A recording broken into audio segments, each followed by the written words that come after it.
श्रीराम समर्थ. सद्गुरू श्री ब्रह्मचैतन्य महाराज गोंदवलेकर यांचे प्रवचन दिनांक 7 मे. देहबुद्धीचा त्याग करावा. मानाला कारण अभिमान होय. मी मोठा असे मनाने घेतले म्हणजे मानाची गरज लागते. हा अभिमानच भगवंताच्या आणि आपल्यामध्ये आड येतो. हा अभिमान घालवायला गुरु आज्ञेत राहणे, त्यांना शरण जाणे आणि त्यांनी सांगितलेली साधने करणे हे उपाय आहेत. पण ही साधने निरभिमानाने झाली पाहिजे. हा अभिमान फार सूक्ष्म असतो. मी गुरु आज्ञेत राहतो, त्यांनी सांगितलेली साधने करतो, आता माझा अभिमान गेला, हे म्हणणे सुद्धा अभिमानाचेच बोलणे होय.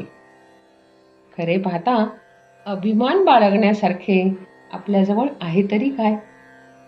शक्ती की पैसा की कीर्ती? जगात आपल्यापेक्षा कितीतरी लोक मोठे आहेत, पण मौज अशी की भिक्षा मागणाऱ्याला सुद्धा मोठा अभिमान असतो. मी अमक्याच्या इथे भिक्षेला गेलो होतो, त्याने मला हट म्हटले, तेव्हापासून त्याचा उंबरठा नाही चढलो मी, असे तो म्हणतो.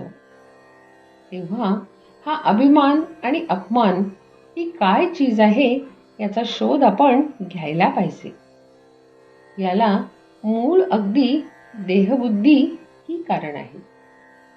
ही देहबुद्धी नाहीशी झाली पाहिजे. एखाद्या झाडाला खत घालीत गेले तर ते मरेल कसे? मला लोकांनी बरे म्हणावे, मान द्यावा, शिव्या दिल्या तर वाईट वाटते, हे देहबुद्धीला खत घालण्यासारखेच आहे. चांगले वाईट, मान अपमान सर्व देवाला अर्पण करावे. वस्तुतः कर्तेपणच त्याच्याकडे सोपवावे, म्हणजे त्या कृत्याचे परिणाम मनावर होऊ देऊ नयेत. व्यवहारात थोडा अभिमान लागतोच, पण तो केवळ कारणापुरता असावा. वरिष्ठाने नोकरांशी वागताना अभिमान पाहिजे, पण तो तितक्याच पुरता. त्याचा मनावर परिणाम होऊ देऊ नये. ही देहबुद्धी, हा अभिमान जायला सद्गुरूचे होऊन राहावे. निदान बळजबरीने तरी मी त्यांचा आहे असे म्हणावे. सद्गुरू तुम्हाला नकळत तुमचा अभिमान दूर करतील. परमार्थात संतांचेच ऐकण्यात महत्त्व आहे. तेथे आईबापांचे का ऐकू नये?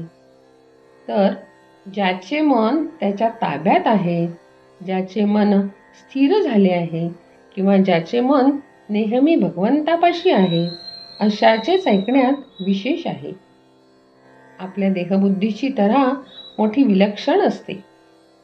सगुणोपासना आपल्या सवयीच्या आड येते, म्हणून मनुष्य ती करीत नाही.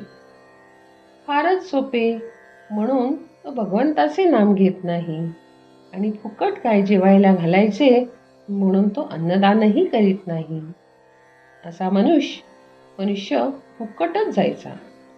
देहबुद्धीला ताळ्यावर आणण्यासाठी संतांच्या ग्रंथांच्या वाचनाची गरज आहे. पहाट झाली की थोडा उजेड, थोडा अंधार असतोच. त्याप्रमाणे सध्या आपली स्थिती आहे. देहबुद्धीच्या अंधारात भगवंताच्या स्मरणाचा किंचित उजेड आहे. हा देहबुद्धीचा अंधकार जाऊन पूर्ण प्रकाश दिसायला भगवंताच्या अनुसंधानासारखा दुसरा कोणता उपाय असणार? मीपणाची आणि अभिमानाची पूर्णाहुती देणे हाच खरा यज्ञ होय. जानकी जीवन स्मरण. जय जय राम.